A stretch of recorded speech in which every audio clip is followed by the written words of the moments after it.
Welcome to the History Maps podcast. Usually when we talk about history, when we talk about something like a medical diagnosis, there's this expectation of absolute precision. Right, it feels like engineering. Exactly. Like you break your arm, the x-ray shows that jagged white line, and the doctor just points and says, there it is. That's the problem. It's very binary. It's either broken or not broken. You see the evidence right there in front of you. Yeah, and it's clean. Yeah. And honestly, we really like things to be visible and easily categorized.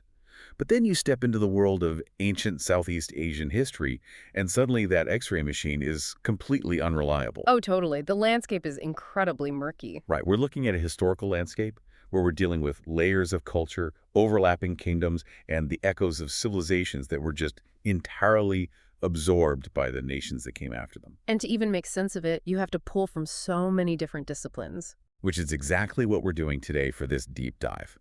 We have a towering stack of sources here.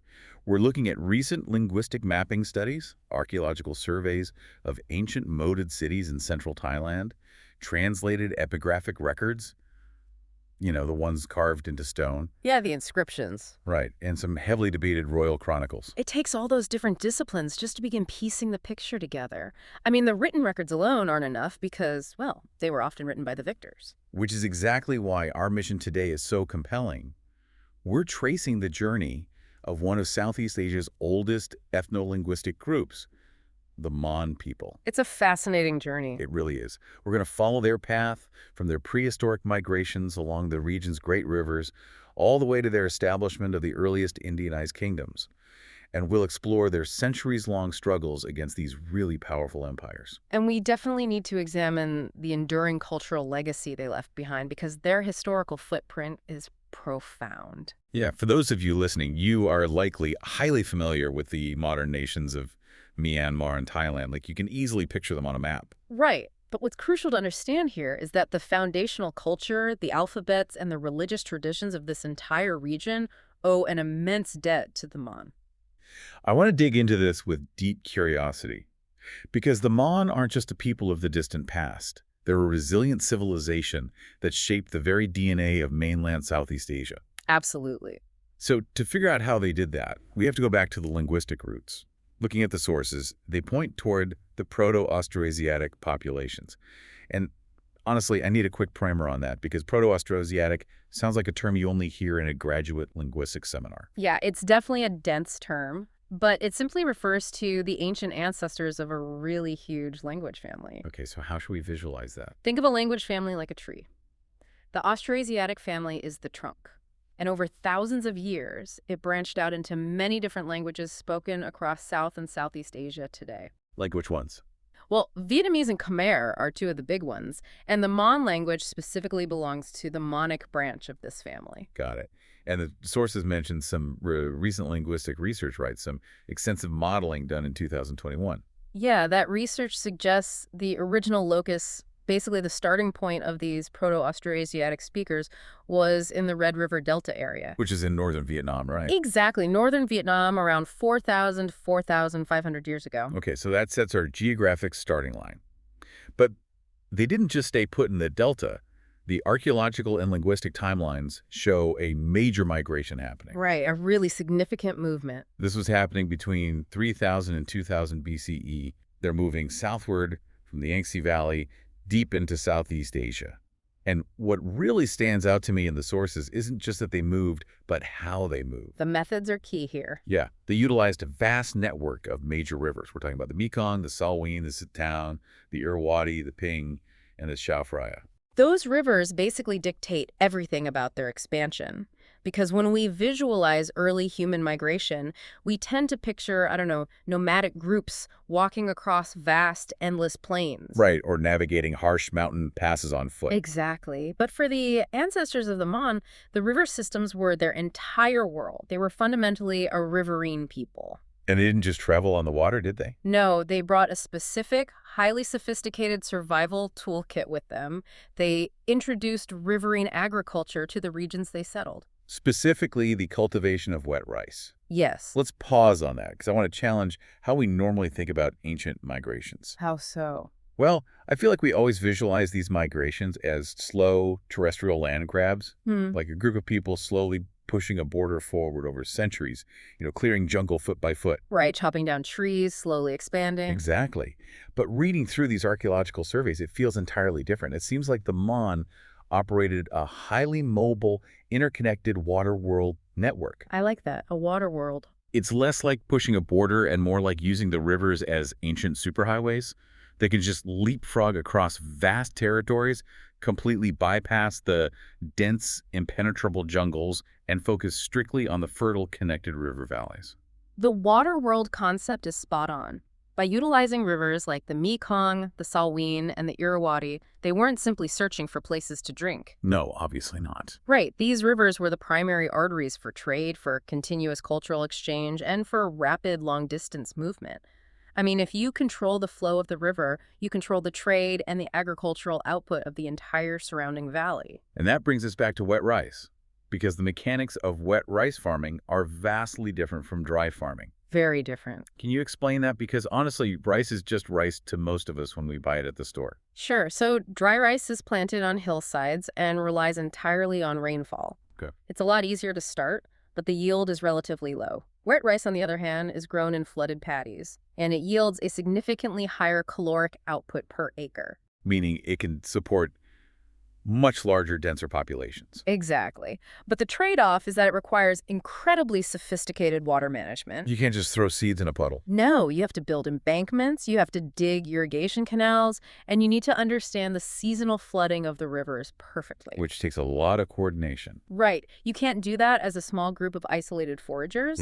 It requires intense social organization and cooperation. The Mon mastered this collective engineering really early on. And what's fascinating is that we can still hear the echoes of this ancient river migration today. The sources mentioned a very specific linguistic connection. We can, yeah. As the Mon spread out along these river networks over the centuries, their language naturally evolved. But it retained its core Austroasiatic roots. And today, the Mon language shares a direct genetic origin with the Naya Kur language. Yes. For those of us unfamiliar, who are the Naya Kur? The Naya Kur are a minority population currently living in northeastern Thailand. They are essentially linguistic isolates, Meaning what, exactly? meaning they are the direct descendants of those ancient Mon populations who settled in that specific region, but crucially did not assimilate into the Thai-speaking groups that arrived in the area much later. Oh, interesting. So their language preserved those ancient Monic roots, acting almost like a linguistic time capsule from that original migration. Okay, so we've established this foundational water world. They have the rivers acting as highways, they have the high-calorie wet rice agriculture, and they have the social organization required to manage all that water. They aren't just surviving, they're engineering their environment. Exactly, and this mastery laid the precise groundwork necessary to build the region's first complex urban centers, which leads us directly into the era of the civilization known as Dvaravati. Dvaravati marks a profound shift in Southeast Asian history. When are we talking time frame-wise? We're looking at a civilization that began emerging around the 2nd century BCE. To put that in perspective, this actually predates the famous early Khmer kingdom of Funan. Oh, wow, I mean, that's really early. It is. However, the main period of Dvaravati's prosperity and cultural output spanned later, from the 7th to the 9th centuries. The name itself caught my attention in the sources. Dvaravati. It doesn't sound like a typical geographic place name. It isn't, yeah. The texts indicate it comes from Sanskrit coins stamped with the words Sri Dvaravati, which translates to that which has gates. The name is deeply symbolic. It's actually a direct reference to the legendary city of Krishna in the Hindu epic, the Mahabharata. So it's a very intentional, prestigious name. Very much so. The connection was actually identified by the French art historian Georges Coedes back in the early 20th century. He discovered the name inscribed on silver coins excavated in the Nakhon Pathum area of central Thailand. And the fact that it's in Sanskrit is a big deal. Oh, absolutely. The use of Sanskrit here is key. Sanskrit functioned much like Latin did in medieval Europe. You said it was the language of the elite. Exactly. The language of high culture, religion, and administration. Using it indicates that the Mon were deeply connected to Indian cultural and religious concepts. Let's talk about what these Dvaravati settlements actually looked like on the ground. Because we're not talking about a single, sprawling capital city ruling over a massive, unbroken empire. No, it wasn't a unified empire in that sense. The archaeological surveys describe them specifically as moated urban settlements. We're looking at places like Uthong, Nakhon Pathom, Seki, Kubua, and Labori. The moats are definitely the defining architectural feature of these sites. And they weren't just for defense, though that was certainly part of it. What else were they for? Well, think about the labor. Building a moat requires excavating tons and tons of earth, which was then piled up to create a wall. The moat itself served as a reservoir for dry season agriculture. Which ties back to the wet rice. Right. It also provided a controlled aquaculture environment for fish, and beyond practical uses, it was a major symbol of civic status. Because it proves you have the power to organize people. Exactly. It tells us they had the centralized authority to command the labor needed to move all that earth. Let's zoom in on just one of these places to get a feel for the daily life. Take Yuthong, for example. The sources describe it as this bustling, multicultural port environment. It was incredibly cosmopolitan. Yeah, archaeologists digging in the earth around Yuthong haven't just found local pottery. They've unearthed Roman oil lamps from the early first millennium. Which is just incredible to think about. And they've also found Tang Dynasty Chinese ceramics. Those specific artifacts completely change our understanding of Dvaravati's reach.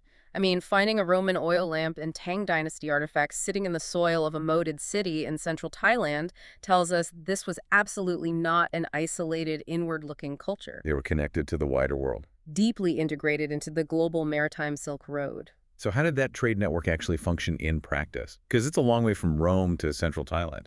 It relied entirely on the monsoon winds. Okay, the weather patterns. Right.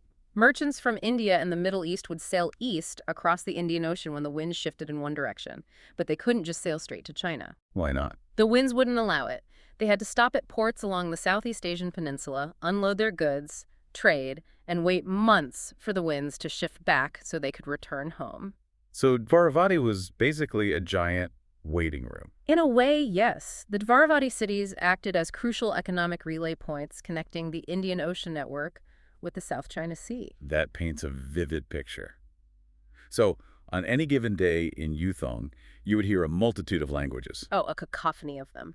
Merchants from the Roman Empire's eastern provinces, from South India, and from Tang China would have been walking the streets, trading goods, and interacting with the local Mon population. And when you have that many merchants waiting around for the monsoon winds to change, they aren't just trading physical goods, they're trading ideas. Naturally. You spend months in a port, you talk. Right. And specifically, they're trading religion. This is how Dvaravati adopted Theravada Buddhism, isn't it? That's the most enduring import from this period. By the 8th century, missionaries from Ceylon, which is present-day Sri Lanka, introduced Theravada Buddhism to the Mon. And the Mon didn't just casually accept it. Not at all. They embraced it enthusiastically and made it the absolute core of their societal identity. This becomes a defining characteristic of Dvaravati culture. The art from this period is very distinct too, especially that one symbol. The Dharmachakra. Right, the Wheel of Law. Yes, they heavily utilize this symbol. You find these beautifully carved stone wheels mounted on tall pillars throughout Dvaravati sites. Which directly echoes the famous Ashokan pillars erected in India back in the 3rd century BCE. Exactly. It's a direct visual link to the heartland of Buddhism. So we have all these distinct cities with moats adopting Theravada Buddhism, putting up these stone wheels, and getting very wealthy off maritime trade. But reading through the political structures, I'm trying to figure out how it all connected. It's a bit unconventional. Yeah, I'm looking at Yuthong, Nakhon Pathom, Sethep. And it doesn't look like a traditional empire. There's no supreme Dvaravati emperor demanding tribute from all the others. It sounds less like a corporate monopoly and more like a franchise model. A franchise model. Yeah, think about it. Every city-state shared the exact same brand. They had the same brand of Dharmachakra art, the same brand of Theravada religion, the same brand of moated urban architecture, but they operated completely autonomously. That's a really interesting way to frame it. They weren't ruled from a central headquarters. They were a loose conglomeration of independent city-states linked by a shared culture and trade network. If you traveled from Kubua to Laburi, you'd recognize the layout, the temples, and the language, even though they had different rulers. The franchise analogy captures the political reality perfectly. They shared a broad cultural horizon, but politically they were highly fragmented. And we see this localized power structure clearly in the epigraphic record. Do we have a specific example? A perfect example is the Wat Chanthuic inscription. What does that one say? Well, it was discovered in Makon Ratchasima province, and it dates to the 5th century. The text is composed in Sanskrit, and it's inscribed using the Pallava script. Just to clarify for the listener, what is the Pallava script? Because we see that name pop up a lot. The Pallava script was a writing system developed in southern India under the Pallava dynasty. It was exported across the Bay of Bengal by merchants and priests. Back to the trade routes. Exactly. And it became the foundational alphabet for many Southeast Asian scripts, including Mon, Khmer, and eventually Thai. So this 5th century inscription uses an Indian script and language, but it records a distinctly local event. Which was? It documents a Dvaravati queen who instructed her daughter to sponsor the dedication of a new Buddha image. A queen instructing her daughter to sponsor religious art. That tells us quite a bit about the social dynamics, doesn't it? It reveals two critical things. First, it shows the high status of women in Dvaravati society. They had the wealth and the authority to be active, independent patrons of the state religion. They weren't just background figures. No, they were very visible. And second, it reinforces your franchise idea. You have regional royals, queens, and princesses commissioning their own religious monuments and maintaining their own local centers of power rather than a single distant king doing it for everyone. Right, local leaders doing local projects. Dvaravati was a deeply spiritual, highly cultured network. But networks without a centralized military defense are vulnerable when the geopolitics of the region start to shift. And the sources note that while Dvaravati thrived in the east for centuries, they eventually began facing insurmountable pressures. The political map was changing rapidly. Yeah, there were aggressive Khmer expansions pushing in from the east and waves of Thai migrations moving down from the north. Over time, the cultural center of gravity for the Mon began shifting westward, moving away from central Thailand and toward the coastal ports of Lower Burma. That westward shift represents a critical transition in their history. By the 11th century, Dvaravati as a dominant political and cultural entity in central Thailand had largely declined. It just got absorbed. Yes, absorbed by the Khmer Empire of Angkor and later the emerging Thai kingdoms. But the Mon people who had settled in Lower Burma were simultaneously building their own formidable, wealthy urban centers. Which brings us into the territory of Lower Burma and the city of Zaton. And I have to say, looking at the historical literature on this specific era, the history gets incredibly contested. Oh, it is a minefield of differing interpretations. It really is. The traditional narrative that's been taught for generations says that the Mon established these rich coastal urban centers in Lower Burma, with Thaton acting as the primary hub of culture and religion. And then we hit a massive historical turning point. The year 1057. Yes, 1057. It's one of the most famous dates in Southeast Asian history. According to the traditional chronicles, King Anarata, who ruled the northern pagan kingdom, marched his armies south and conquered the city of Thaton. And the pagan kingdom was a Burman or Bamar polity, correct? That's right. And this conquest is presented in the historical text as a deeply transformative event, not just militarily but culturally for the entire region. The details recorded about this conquest are incredibly vivid. The tradition states that Anarata didn't just breach the walls and occupy the city, he systematically extracted its cultural wealth. He wanted their knowledge. He is said to have demanded and taken 30 sets of the Pali Canon. And we should define the Pali Canon here. It's the standard, comprehensive collection of scriptures in the Theravada Buddhist tradition. It's basically the core texts. Exactly. It contains the rules for monks, the discourses of the Buddha, and complex philosophical texts. Possessing it gave a kingdom immense religious legitimacy. Right. And he didn't just take a few books. The chronicles say he transported these 30 sets of texts back to his northern capital of Pagan on the backs of 32 white elephants. It's a very cinematic image. It really is. And along with the sacred texts, he forcibly relocated Mon artisans, Mon monks, and the scholars who knew the Mon script.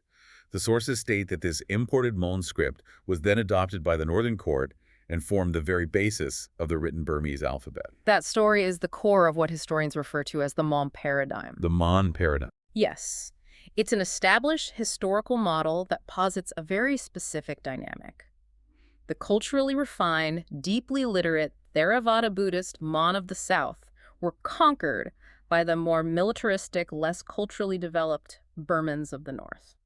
And through that violent conquest, the Mon essentially civilized their conquerors. That's the narrative. They provided the northern kingdom with their alphabet, their refined religion, and their advanced artistic traditions. I have to interject here, because as I read this Mon paradigm, my alarm bell started ringing. How so? It just sounds too perfectly archetypal. Like, is this just a Southeast Asian version of the classic historical trope where the conquered civilize the conquerors? Yeah, because It draws a direct, undeniable parallel to ancient Greece and Rome.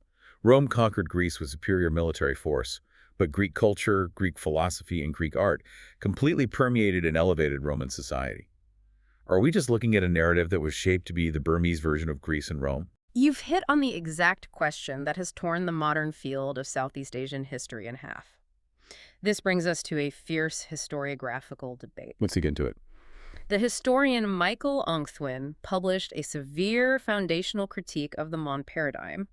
In his deep analysis of the primary sources, he argues that the narrative of a refined southern Mon kingdom civilizing a barbaric northern Burman kingdom is, in fact, a colonial-era construct. Wait, a colonial construct. Why would British colonial historians care about 11th century geopolitics? Because the British needed to organize the history of their newly conquered territory in a way that made sense to Western academic sensibilities. Ah, so they needed a familiar framework. Exactly. Ongthwin argues that colonial-era historians took various unrelated indigenous myths and chronicles and stitched them together to create a neat, linear narrative. They superimposed that exact Greco-Roman model you mentioned onto Burmese history. So he's saying the grand city of Thatton wasn't what we thought it was. He questions whether a powerful, centralized Mon kingdom at Thatton even existed prior to the 11th century. He suggests the archaeological and contemporary epigraphic evidence for a grand city at Thatton in 1057 is severely lacking or has been entirely misinterpreted. That's a huge claim. He's essentially saying the defining moment of cultural transfer is a myth. It's very controversial. If Thatton wasn't this glowing, wealthy center of high culture that civilized pagan, what is the counterargument? Because reading through the sources, other specialists don't seem to agree with him at all. They don't. Many specialists strongly reject Ongthwin's total dismissal of the Mon influence. They look past the later chronicles and point directly to the physical, contemporary evidence from the era. Like what? Well, there are abundant Mon inscriptions found throughout the region. There are distinctly Dvaravati-style artifacts unearthed in Lower Burma. And most importantly, there are undeniable linguistic ties deeply embedded in the early pagan core itself. Right. The linguistic evidence is hard to ignore. The best piece of evidence they point to is King Kenzitha's palace inscription, which was carved in 1102. Walk me through that inscription. What makes it the smoking gun? King Kenzitha was one of the greatest rulers of Pagan. When he built his new royal palace, he commissioned a long, detailed inscription recording the consecration rites. Okay, standard royal behavior. Yes, but the crucial detail is that this inscription, commissioned by a Burman king in the northern capital, is written entirely in the Mon language. Oh. Furthermore, the text is heavily sprinkled with complex Sanskrit and Pali technical terms relating to architecture and astrology. So the Burman king is using the Mon language for his most important royal document. Exactly. This strongly implies that the Mon language, and by extension Mon clerics, architects, and craftsmen, held a highly elevated, profoundly respected status in the early pagan court. It's not a language you'd use if you didn't respect the culture. Right. It suggests that even if the story of the 32 white elephants is a later exaggeration, a significant cultural transfer from the Mon to the Burmans absolutely occurred during this period. If we step back and look at the bigger picture, this historical debate over Thatton isn't just a bunch of academics arguing over 11th century pottery shards. It has profound, real-world political implications today. It absolutely does. The narrative dictates modern claims to territorial rights and cultural primacy between the Bamar majority and the Mon minority in modern Myanmar. Like, who civilized who? Who lived on the land first? Whose culture is the bedrock? These historical interpretations completely shape modern ethnic identity and political legitimacy. And as we discuss this, we're just reporting what's in the texts and the debates. We aren't taking a side on modern politics here. Right, of course. We're just looking at how history is used. But you really can't separate the history from the modern politics. No, you can't. History is the foundation of present-day legitimacy. But whether that was a massive centralized empire or just a wealthy network of trading ports, the undeniable reality is that the cultural exchange between the Mon and the Burmans at Pagan defined the trajectory of the next several centuries of Burmese history. And regardless of the academic debates regarding exactly how Fatten fell, the pagan empire that absorbed them eventually met its own end. Nothing lasts forever. Right. In 1287, waves of Mongol invasion swept down from China and collapsed the pagan state. The central authority shattered, creating a huge regional power vacuum.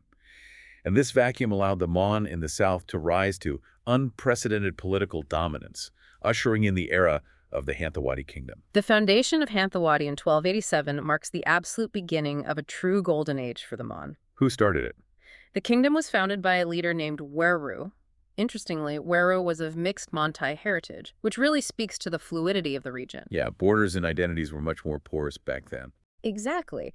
He managed to successfully unify three crucial, wealthy Mon-speaking regions: Martaban, Pegu, and the Irrawaddy Delta. They established their strength and eventually moved the capital to Pegu in 1369. But unifying those regions and building a state was not a peaceful process. Far from it. They faced relentless, intense pressure from the newly formed kingdoms in the north that had replaced Pagan. This initiates a grueling period known as the 40 Years' War, which ran from 1385 to 1424. The 40 Years' War was a brutal, generation-defining conflict against the northern Burmese kingdom of Ava.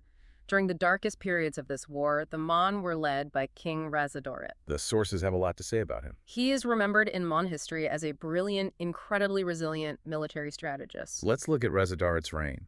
Because he was dealing with threats from every possible direction. Before he could even focus on the northern armies of Ava, he had to survive an internal conspiracy in 1385. Internal politics were just as dangerous as foreign armies.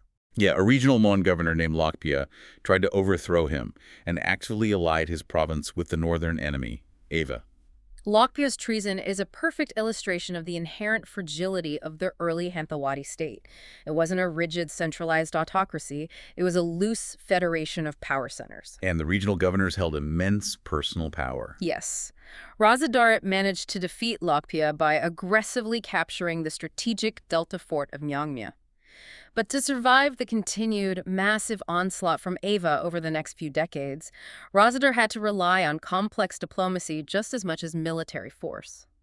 How did he use diplomacy against Ava? What was his specific strategy? He orchestrated a classic multi-front war.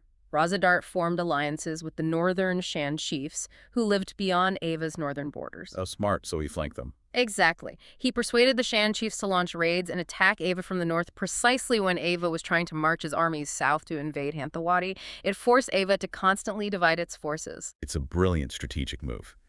By 1424, the war essentially ground to a halt in a stalemate. Which is pretty good after 40 years of fighting. Right, and a stalemate was effectively a massive victory for the Mon, because it meant Ava finally gave up its dream of restoring the old pagan empire and subjugating the south. The existential threat was gone. Exactly. With that northern threat neutralized, Hanthawaddy entered its golden age, running from the 1420s straight through to the 1530s. During this century of relative peace, Hanthawaddy transformed into the most prosperous, culturally vibrant, post-pagan kingdom in the entire region. The wealth they generated was staggering. And the mechanics of that wealth were entirely based on dominating Indian Ocean maritime trade. Trade was the engine of everything. The sources outline the economics of this trade network, and it's fascinating. The Mon controlled the ports, and their primary exports were timber and rice. Heavy, bulk staples. Right, but in exchange for feeding the region and providing shipbuilding materials, they were pulling in high-value luxury goods, silver, gold, fine silk, and exotic spices from across the ocean.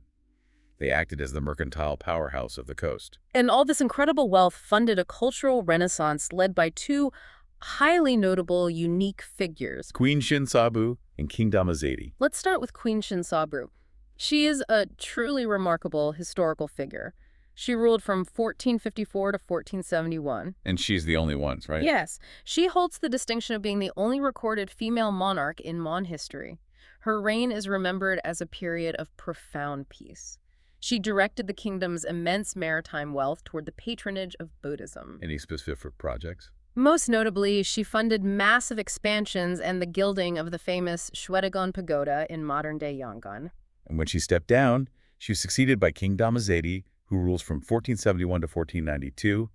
His background is really interesting. Because he wasn't a lifelong politician or a general, right? Yeah, he was a former monk.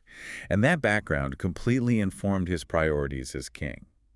He focused heavily on religious purity and scholarship. He wanted to reform the system. He standardized Buddhist ordination practices across the kingdom to strictly align with orthodox Sri Lankan traditions.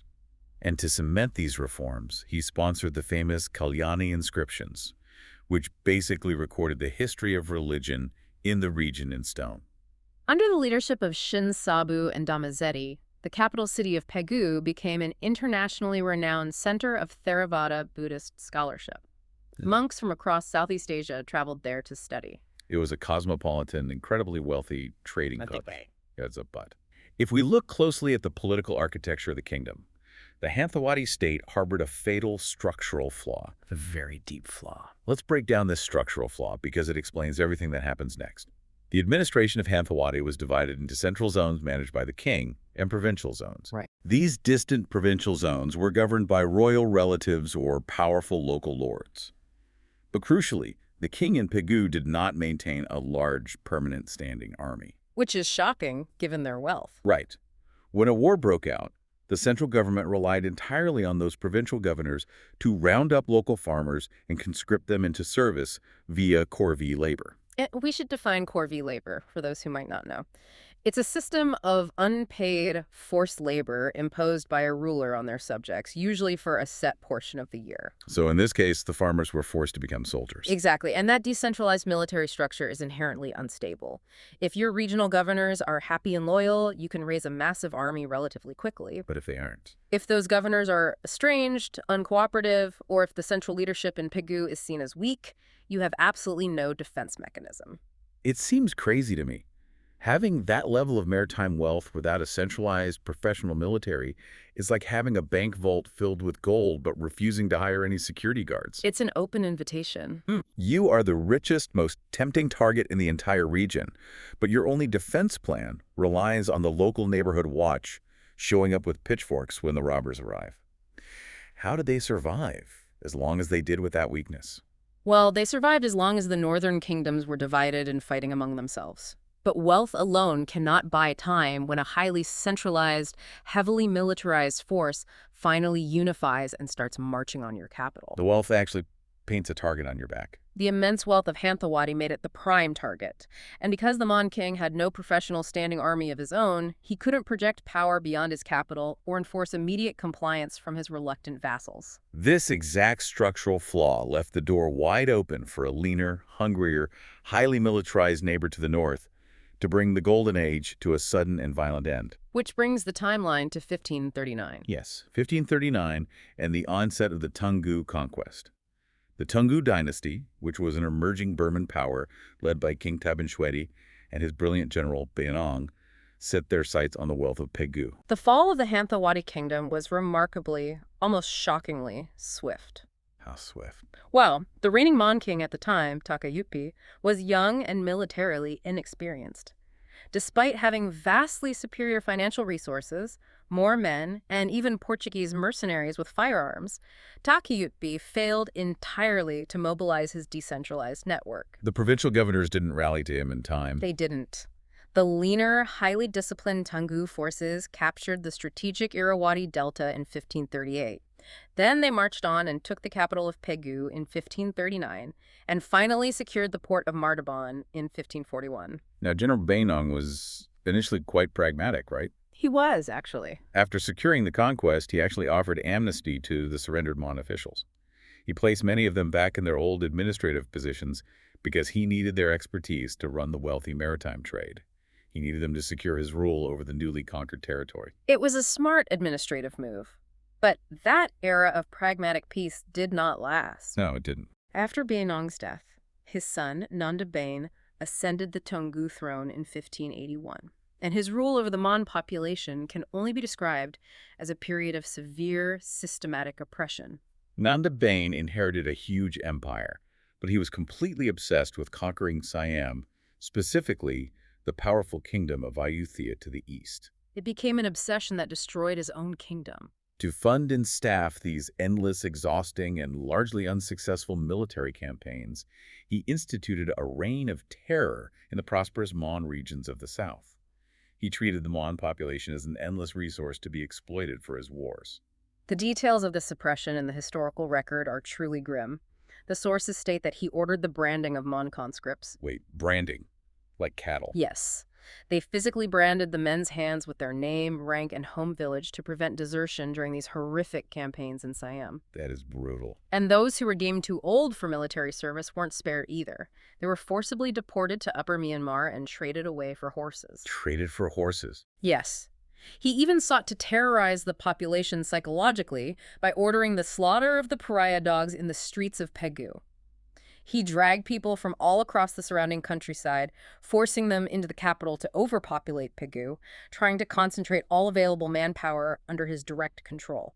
These policies were not just exceptionally cruel, they were fundamentally, economically disastrous.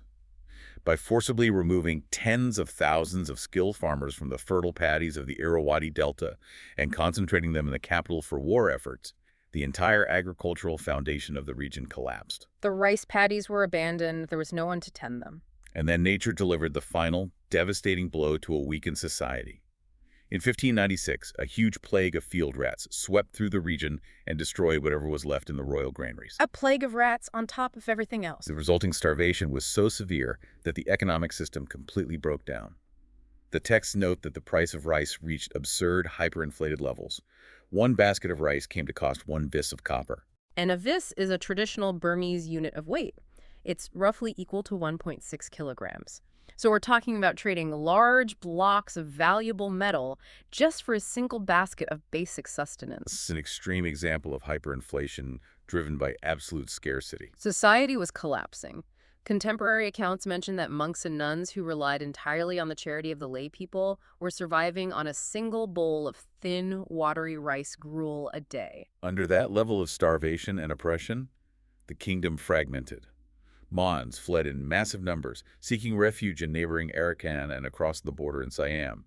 The great, wealthy city of Pegu was left completely vulnerable. And it was eventually besieged and destroyed by a coalition of forces, including Arakanese and Taungoo rebels in 1599. It was the tragic end of an era. But the Mon memory of their golden age of Shinsabu and Tamazedi did not die in the ashes of Pegu. They held on to that identity. They remembered who they were. Yeah. Fast forward a century and a half to 1740. The Taungoo dynasty in the north had grown incredibly weak and fractured. Seeing their opportunity, the Mon in the south launched a highly coordinated rebellion. They established what historians call the restored Hanthawaddy Kingdom. This wasn't just a localized peasant revolt either. It was a highly organized resurgence of the state. The Mon leaders managed to secure French support, acquiring modern weaponry and artillery. Which was a huge advantage. Oh, massive. They pushed their armies northward and, in a shocking military victory that stunned the region, they captured the royal capital of Ava in 1752. With that victory, they effectively ended the 266-year-old Taungoo dynasty. It was an incredible reversal of fortune. But this restored Hanthawaddy proved to be a spectacular final flare-up before extinguishing entirely. Right, because up in the north, a charismatic village leader named Along Paya rallied the Burman forces. He founded the new Konbong dynasty and immediately launched a relentless, devastating counteroffensive down the river valleys. Along Paya's response wasn't just about defeating an army, it was absolute, total war. In 1757, his armies besieged and once again sacked the city of Pegu. And the destruction this time was catastrophic. The sources are very specific about the brutality. Along Paya's forces massacred over 3,000 Mon monks in the capital alone. 3,000? They systematically gathered and burned historical Mon manuscripts and religious texts. And they issued decrees officially outlawing the teaching and use of the Mon language. We have to pause and deeply examine this targeted destruction of culture. Alongpaya's actions were not just standard military subjugation. Executing 3,000 monks and burning the libraries is an intentional, calculated erasure of a society's intellectual and spiritual leadership. Because the monks were the record keepers. Yes, the monks were the teachers, the record keepers, the cultural transmitters of the Mon people. By eliminating them and outlawing the language, Alampaya was attempting to ensure the Mon could never intellectually, culturally, or spiritually organize another uprising. He was trying to sever their connection to their own past. It raises a heavy question about the tragedy of the restored Hanthawaddy. How does a society physically and psychologically process the loss of their scholars, their teachers, and their texts in a single horrific historical moment? It's not just losing a territorial war, it's losing the very mechanism by which your culture remembers itself. The trauma of 1757 is a defining open scar on Mon history. When the formal, physical structures of a civilization, the royal palace, the monastic libraries, the courts of law are obliterated, the culture has to radically retreat into the domestic sphere in order to survive. So they go underground. Essentially, yes. Following the massacre, hundreds of thousands of Mon fled their ancestral lands, crossing the border into Siam to escape the violence, creating a vast diaspora. And yet, against all those odds, the Mon people did not disappear. With their kingdom completely destroyed and their historical texts burned to ash, they adapted. They preserved their ancient identity through grassroots culture and daily religious practice. Which brings us to the status of the Mon today. Right. Today, the population stands at roughly 2.6 million Mon. They reside primarily in modern Myanmar, specifically concentrated in Mon State, Kayin State, and the Tanantheri region. And there are also significant, distinct Mon communities in Thailand, particularly in areas like Pathumthani and Phra Pradeng, which were established by those who fled the historical violence over the centuries. Within Myanmar, the demographics are traditionally divided into three main subgroups, based on their ancestral geographic regions. We have the Mon Ya from the Irrawaddy Delta in the west. Right. There's the Mon Tang from the Borgo region in the center, and the Mon Teh from Matama in the southeast. Their modern political history has been incredibly complex and, frankly, often fraught. During the era of British colonial rule, which began in earnest post-1852, the British administration actively encouraged ethnic particularism. The classic divide and rule strategy. Exactly. This policy effectively isolated the Mon and other ethnic minority groups from the Myanmar majority. And when Burma finally gained independence, the Mon found themselves incorporated as a minority within the new nation, completely lacking the sovereignty or autonomy they desired. Which naturally led to friction? Yeah, this political friction quickly led to armed insurgency. The Mon National Defense Organization was formed, seeking self-determination and political rights. Decades of grueling civil conflict followed in the jungles and hills, eventually culminating in a 1995 ceasefire agreement with the Myanmar government. But despite centuries of statelessness, colonial rule, and modern conflict, their cultural markers remain highly distinct and deeply cherished. Let's talk about how that culture manifests today.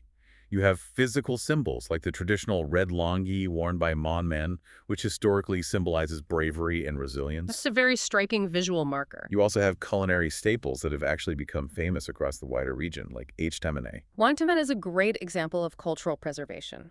It's a complex communal dish made of glutinous rice, peanuts, sesame seeds, and coconut, traditionally prepared during specific harvest festivals. And it's not something you just whip up alone, right? No, preparing it requires the whole community to work together, which actively reinforces social bonds. They also maintain their traditional musical instruments, notably the kiam. The crocodile xylophone. Yes, it's a beautifully carved, crocodile-shaped xylophone used in their classical dances and ceremonies. And their state symbol remains the hongsa, the elegant mythological swan, which you see on their flags and architecture all over. Their religious practice also reflects their deep, layered history. It is a profound syncretism, a blending of the orthodox Theravada Buddhism they helped establish in the region centuries ago, seamlessly mixed with much older kaluk, or spirit beliefs. So they practice both simultaneously. Yes. They venerate specific family kaluk, guardian spirits of the house, and ancient spirits of the forest and mountains right alongside their Buddhist practice. This transition from ruling a wealthy maritime kingdom to existing as a minority population preserving its heritage is really striking to me. Statelessness forces a culture to pivot entirely. It's a survival mechanism. Exactly. When you can no longer build monumental moated cities or maintain grand royal chronicles in a palace, you pivot to portable heritage. The food you cook, the textiles you weave, the language you speak at home, the spiritual practices you observe in the forest. The local classroom and the family kitchen replace the royal palace as the absolute centers of Mon preservation. That is a vital observation regarding how cultures endure. Culture becomes decentralized. It relies entirely on the resilience of the family unit, the dedication of the village temple, and the repetition of daily rituals to survive when the state apparatus is gone.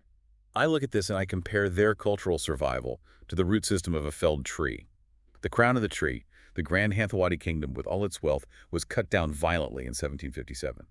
But the roots, the daily traditions, the language, the Kailuk beliefs continued to spread underground. They never died. Right. They popped up across borders in Thailand, establishing new communities, and persisted stubbornly in the rural villages of Myanmar. And we see those ancient roots continuing to push up new growth even today. The modern Mon community is actively fighting to teach the Mon language in elementary schools within Mon State, striving against political pressure to preserve their mother tongue and pass it to the next generation. It really brings the entire discussion full circle. You connect the modern Mon teacher in a primary school today, fighting to keep the vocabulary alive on a chalkboard, all the way back to the ancient scribes who carved the very first Mon scripts into the cave walls in Saraburi back in the 6th century. It represents an unbroken chain of human resilience.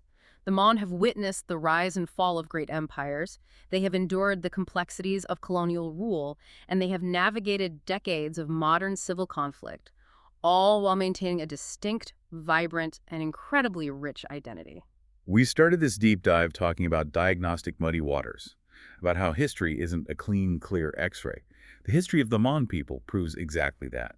Their physical empires may have been absorbed by modern borders, their ancient capitals may have been burned to the ground. But they're still here. But consider this. The truest measure of a civilization's ultimate power isn't found in the temporary kingdoms it sustains, but in how deeply its ideas embed themselves into the very nations that conquer it. The Mon may have lost their political empire centuries ago, but every single time a Burmese or Thai person reads their native script or practices Theravada Buddhism, they are unknowingly keeping the ghosts of Jaravati and Hanthawaddy alive. That is the ultimate, enduring legacy of the Mon. They are the hidden foundational bedrock upon which so much of modern mainland Southeast Asia is built. Thank you for listening. History Maps. Learn history visually.